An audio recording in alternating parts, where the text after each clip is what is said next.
on the attacking end, right? Like I hope that Kagendra in this game, they can be a little bit more dynamic, try to be a little bit more aggressive, try to control the tempo and the decisions of the game.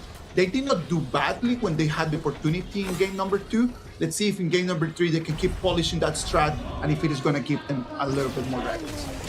And my worry for DMT's draft, they have essentially 3 losing lanes in terms of push. So Chano doesn't do well. Chano does extremely well into low. Senko and Lu dominates that mid 2v2 in terms of pushing power. Solly, technically, on that Byron is super strong in that early game, which allows things like this. Facial on that Jing has exceptionally high smite rate. Because why? When you have the Mirage separated between Jing and the Mirage, which is the mirror, you double your smite. I am going to expect to see in these first 2 minutes Facer just showing us a little bit of the experience that he has got, right? Like just for him to show us how he can just put KX into a little bit of a problem. You already saw just Facer just coming and taking control of that red buff. And right now it's going to be KNX, the one that is going to be extremely behind in terms of gold and farming. Look at that. Comes in, takes that blue buff, and it's only level 3. When on the other side, Facer is already level 4. Look at that. Yeah, very painful stuff, especially in the early game. That's why Jing is such a strong jungler when you have lane priority here. We see Tough Z on towards the top side here, being forced away by Senko. And towards the back line here, we see Facer popping that broken Mirage. Does get pushed out by L here. Good play coming in from the Dominator roamer to cancel off that engage. They needed to cancel that up so they could actually go back. Sadly for them, Senko did not have his ult available in there because he could actually follow up and force something against DMT. Look at that, Tufts is just having such a difficult laning stage against the Byron. Solid right now just having the time of his life because there's nothing that Majin can do against the Byron at this stage. Yeah, that's the early game for you. The Byron into the Majin matchup. It's only about farming. And once again, Facial coming in with the Mirror Domain into the smite, getting that double smite value, stealing away yet another Crimson Golem from the hands of TNX. There's nothing that KX can do right now at the moment. It is going to be Facial just collecting and snowballing a lot more and more and more. He already has 1 level advantage. Probably is going to end up being 2 in any moment. What is Kagendra supposed to do with this? We're making it all the way to 3 minutes mark. If they can continue with this kind of pace, the 4 minutes milestone is going to be completely for them. It's looking really good for Kagendra as of this point right now, but the only one suffering right now in all these exchanges is actually Zan in that 1v1. Yes. Zan is the one that should actually have a little bit of a better time in there, right? Like CC just flexing in his mechanics, showing us how that Loom is going to take out of that situation.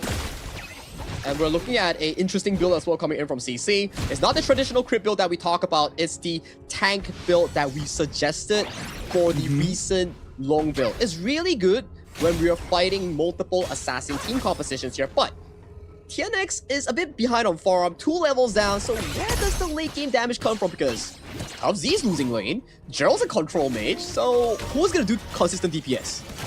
There is no damage coming in right now. There's nothing that they can do. They can only pray right now that Gerald is going to be able just to land his ulti into multiple members. Look at that. Mirror Domain is going to be prop. That Mirror Domain prop here, but think inside the box, catching on towards Facial here. Gets the refresh on towards Dolia here. Has the second Mirror Domain. L, first to fall, so this should be a free objective for the side of Kagendra. Facial hyper aggressive on this Jing right now. Gerald has no flash, and we see the members of Dominator trying to look for an engage, but that's solid. He's so tanky. He's almost going down, but has the heal. Forced to pop the flash and walk away for safety.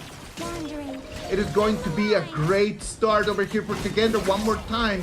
They not only start taking the kills, they take the Tyrant as well. That's going to give them a bit of an advantage. They can start putting some more pressure. And it's going to be TNX, the one that's going to have to try to find a solution. He cannot just keep letting Jane coming in and take that golem for free. every There's no single choice. time. This is not a TNX fumble. This is a, sorry to say, a draft issue because you have 3 losing lanes. Who's gonna defend TNX jungle? There's nothing that they can do at the moment. It's gonna just completely depend on KAGENDRA just being able just to capitalize out of this advantage that they have. Look at that. If they decide just to take that over there, it's gonna have to be Majin. It's gonna have to proc. Majin has no ulti, flashes straight into the wall. Yeah, he has to pop the flash here because that's so much damage coming in from Facer. Look at the gold graph right now. Facer is rocking 4.7k, almost 1.5 ahead of his jungle opponent and everybody on the map. Has destroyed a tower. Red team has destroyed a tower. That is the kind of debut that he wanted to have right now, right? Yeah. That is the exact kind of debut that we wanted to see. For now, look at that, the pressure coming in. Pops the mirror domain on towards TubZ here. TubZ, no flash, caught in the middle of 2 people, and a mirror domain gets executed, and that top turret will be fallen down as an additional prize for KAGENDRA. And the problem in here is that when you see that TubZ is being just ganked in there, there's nothing that any of the other members from Dominator Esports can do. Look at that, right now it's going to be the next target is going to have to be that high ground turret. Nothing that Dominator Esports can do at the moment. And although I am a fan of the tank lane build, but the problem is, if you are the sole carry of your team and you decide to go to tank build, you don't have enough damage to handle Byron and a double one that we talk about here. Solé going in a bit aggressive here. TNX with the Heaven and Earth form catches on towards the backline here. Senko gets the refresh coming in by the Celestial Melody. We see TubZ going in 1v1 against Solé. Limps away with a sliver of health here, but that is already mission accomplished coming in for KAGENDRA, already securing that mid-tier 1. This is looking exactly as the previous game. KAGENDRA fully in control of the map, fully in control of the goal. They have an advantage. Let's see if they can learn from their mistakes and see exactly what they want to do. Look at this on the other side though. The damage dealt, CC and Gerald are gonna be the only options of damage coming in for Dominator.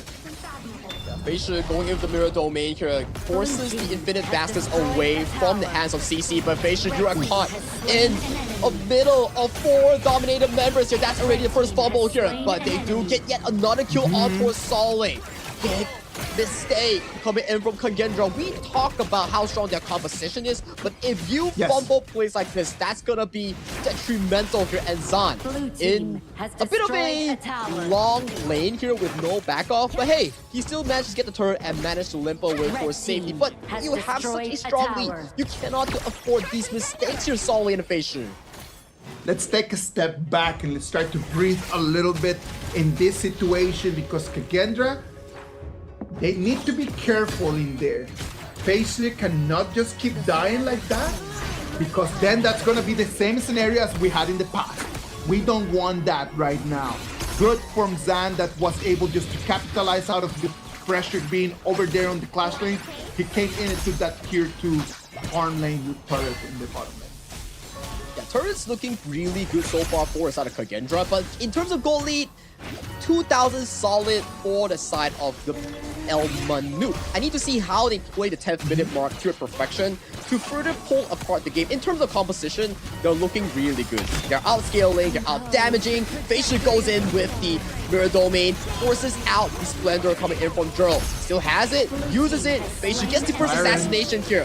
The Tyrant goes over the hands of TNX. Fight continues on, but Senko uses the ultimate, keeps all the members alive. Health bars are blinking low, but no one on the side of KAGENDRA is to fall. First one to fall is Blue. CC forces to use the infinite basket, but that's 3-4-1, a valid exchange for the side of KAGENDRA.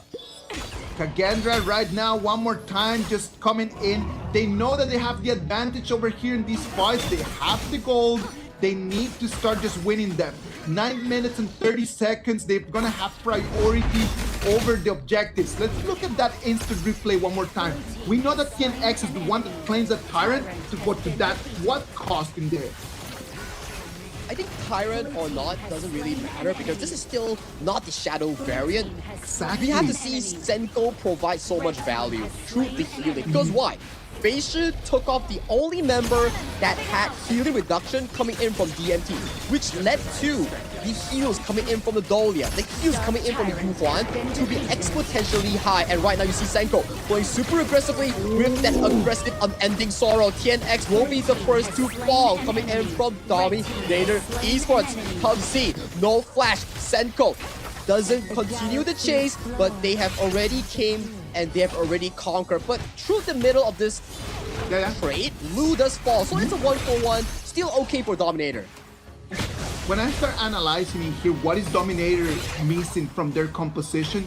It needed to be the Dahlia Yanjian over there. That needed to be the first two picks that they needed to have in there.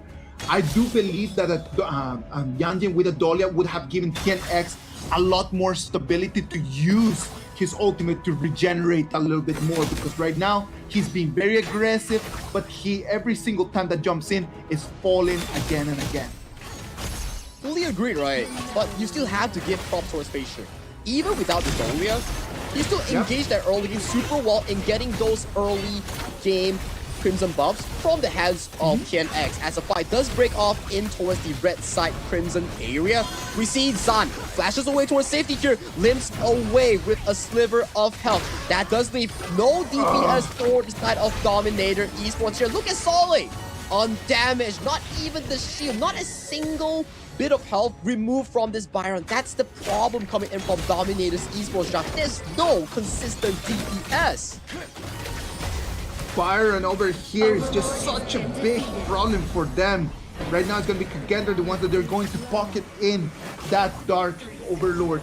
It is going to be tough right now for DMT to try to continue the fight, as right now the pressure on their high ground turrets is going to be completely on. Yeah, 5,000 gold lead. Overlords marching down towards the bottom side here. If KAGENDRA can look to end the game with this Overlord, it's definitely good news. If they cannot, just tear down all the tier 3 towers and it's already going to be a good setup coming in for that final few push, because this is not 16 minutes, this is 12 minutes and it's already looking super well on for Zan, for Facial. Items are starting to come in. The big difference between this game and the previous one is that in the previous one, Dominator had a hero that could, at the 30-minute mark, just completely carry the team. They do not have that kind of composition right now, so it's looking very, very green for them. You see Solay flashing in, goes for the backline immediately here. But hey, he's a Byron, he's tanky here. Meanwhile, he's soaking all the damage. TNX is picking off in towards the front line here, dropping one member for a high ground. 1-for-1 trade is super worth it coming in for the KAGENDRA draft. They can rotate towards the top side, pick off that top tier tree, and then recuperate for the farm in the enemy jungle. Look at that, they're going to brute force their way through that turret, and it's going to be only one more high ground turret that is going to be standing. The last fight might be this. Yeah, Mirror Domain pop chunks out all the remaining members' health here. Double Unending Sorrow to chunk off the all health bars coming in from Dominator. A well-played game coming from KAGENDRA in this game 3, denying the 3-0 win for DMT. This is the start of comeback for